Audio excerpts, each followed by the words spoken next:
Israël a un passé chargé et une grande expertise dans les attaques terroristes sous fausse bannière.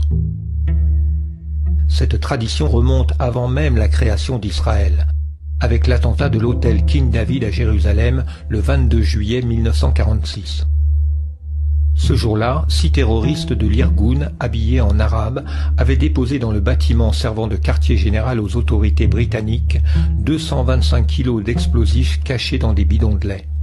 Un stratagème similaire fut employé en Égypte en 1954, avec l'opération Susanna, dont le but était de compromettre le retrait des Britanniques du canal de Suez.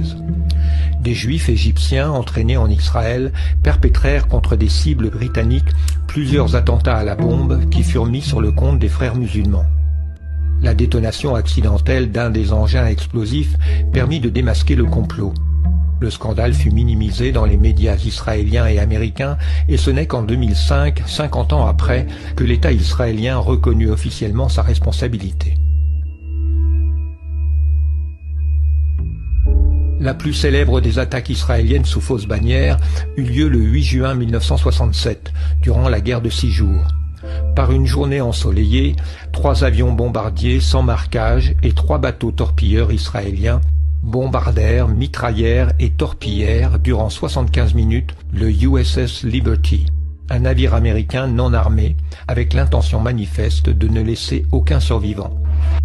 Si les Israéliens avaient réussi à couler le navire sans laisser de témoins ou survivants, l'Égypte aurait été accusée de leur crime et les États-Unis auraient été entraînés dans la guerre aux côtés d'Israël. Bien entendu, les opérations sous fausse bannière ne sont reconnues comme telles que lorsqu'elles échouent. Il est donc impossible de connaître exactement le nombre d'opérations de ce type montées par Israël et faussement imputées à des terroristes arabes. Mais la réputation d'Israël en la matière est connue au sein des services de renseignement du monde entier.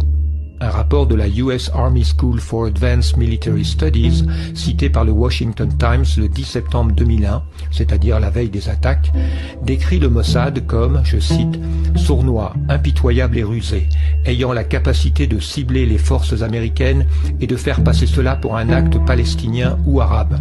Fin de citation.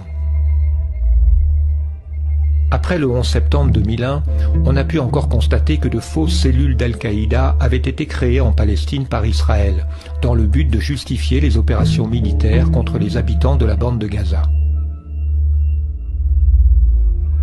Lors d'une conférence de presse, le chef de la sécurité palestinienne avait livré les traces téléphoniques et bancaires qui prouvaient que ces cellules étaient créées par les services secrets israéliens.